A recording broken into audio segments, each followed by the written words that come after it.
Blairing Out Show. This is the Blairing Out with EricBLAIR show, and today I'm pleased to have Herman Lee of DragonForce on the show. How you doing today, Herman? Good. How you doing? Awesome. How much are you enjoying the Rockstar Mayhem tour so far?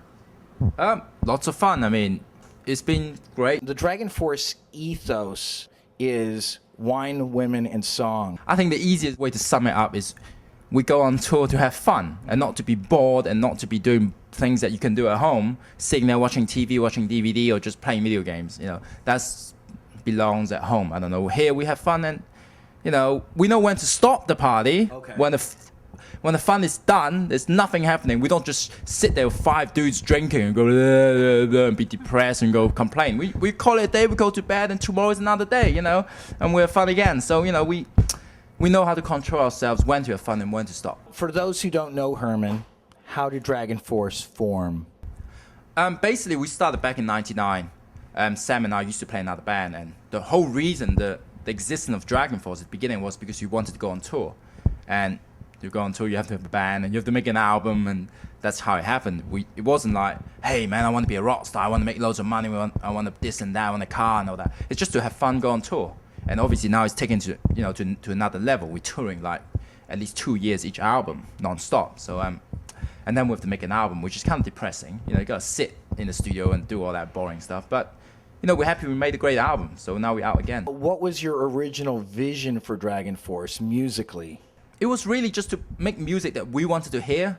Basically, we got a bit grumpy and kind of got bored of all the music because we heard so much music for so many years, you know, metal and rock. We thought, well, this is cool, that is cool, but there's nothing that's cool in every single thing that we wanted to hear. So that's how now we're just trying to make the album that we want to hear that contains all the elements from all styles of rock and metal into one style. So you like really melodic singing, you know, good songs, but loads of guitar, you know, shredding, drums fast, you know, everything into one.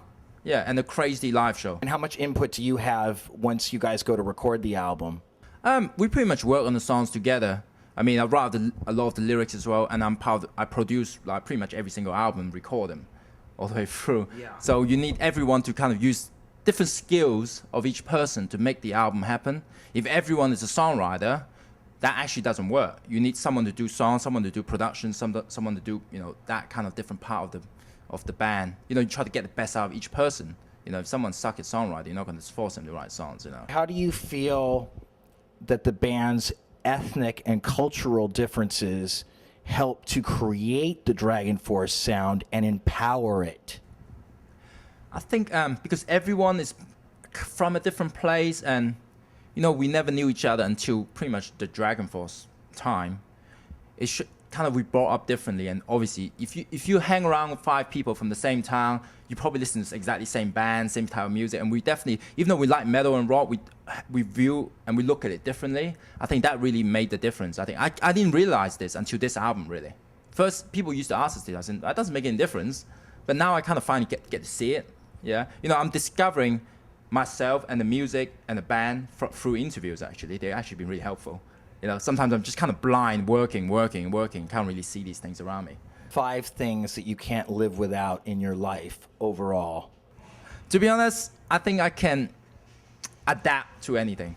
Really? Yeah, if you take away my guitar, then it's gone. I'll just do something else. Do you know what I mean? I'm kind of adaptive person.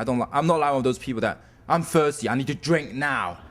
I need food right now, I'm hungry. I can wait for like 6 hours if I have to. Wow. You know, I can adapt. So, you know, life goes on, you know, find something else. How would Herman Lee define the word love? I think it's, for everybody, you know, they need to be able to do something they love. And at least one thing in their life to kind of keep them going. And lucky for the band that we're able to do what we love. What do you think makes DragonForce unique, and why do you think you guys have risen above the garbage that's out there?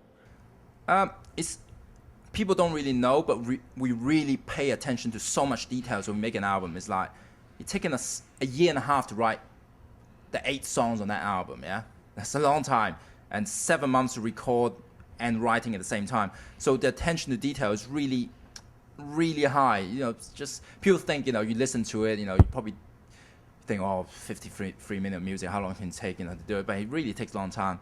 And and really not overlook anything, understanding production, songwriting, playing, and sticking to your game, sticking to what you're good at and keeping your own style. That's really important. Obviously, people say, oh, all your songs sound the same, blah, blah, blah. You can say that about every single band, especially any big bands, the huge bands, always have the style in every single album of theirs. And that's what fans want to hear. They like the band in the first place because of your style, not because you're going to change style after the fourth album just when you got big, So we definitely, keeping our style and, do what we want to do. You guys just had a song included on Guitar Hero 3, which is an amazing feat in this industry because it shows that you have longevity as songwriters. The Guitar Hero 3, obviously worked really well for us. We got the most popular song in the game. And the most interesting thing about the Guitar Hero 3 thing is it's not about the game, just about the game, but for the musician is that how the music came across with no image. The image barrier of how people look and how old they are, Scorpions is on it, all these kind of bands. And I know like 13-year-old that thinks Scorpions is really cool now, because it just put the music across first. And that's really important. Unfortunately, there's all this BS about how you look like, how your hair is supposed to be, if you got a tattoo or not, or how you dress. And that was all thrown out the window. You just see the virtual kind of characters. And it seems like that, really kind of showed, music comes first after all. How do you feel the DragonForce relationships differ in the studio than on tour? It's totally different. It's like two sides of the extreme, one side or the other. On tour, we're always having a laugh. We're not too serious. Obviously, on stage, we do the good show, but we're always laughing and, we make mistakes. Of course, we're human because we're having a laugh. We're jumping in the air, spinning. In the studio, we are extremely boring. We sit there, concentrate, listen to every little thing, and try to make a perfect album. And the approach is very different from a live point of view and a studio point of view. And we had to learn both of them.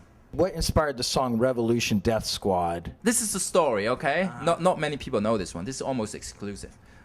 Basically, we don't like having... when we make an album, we have a mix of unoriginal song titles. Unoriginal as like Through the Fire and Flames is quite boring title. It's not very original, Through the Fire and Flames. And so we got those one, Cry for Eternity. We find those pretty boring title. And then you got the crazy, kind of wacky one, which is the Revolution Death Squad, Operation Ground and Pound. We try to mix it up so it's not all just like kind of a straight boring song title. We try to put these wacky ones. Like on the new album, we got Heartbreak Armageddon or something. Nice. It doesn't make sense in a way, but it's original. What do you think is DragonForce's mission statement? Right now, it's definitely to make the best album, possible, and that. To be honest, it sounds stupid, but we think our music is the best because that's why we make it. Why would we make music that you don't think is good? That's what we like to hear the most, and always improving and make it better and better. Because as we get older, we can start getting more and more picky. And I saw that when we were recording this album. It's because there's some parts that was written or, certain takes on the guitar or the drums. If it was the first album, we said, yeah, that's a great take. But now we say, no, that's not acceptable. We're way better than this. We can do better. That's how, we really evolve. That's why it's been so hard to make the new album, Ultra Beatdown. Ultra Beatdown? Yeah. Like douche. Yeah. Douche. Let's do it, Herman. Douche. Ultra Beatdown. Which means the album is coming to kick your ass in an ultra way. Yeah. I like that title. All right, when can we see the new record? It's coming out, I believe now, they said for sure it's 26th of August. Hey, Herman, it's been great having you on the Blairing Out with Eric Blair show. Cool. You rule. Blairing Out with Eric Blair show with Herman Lee of DragonForce. Signing off.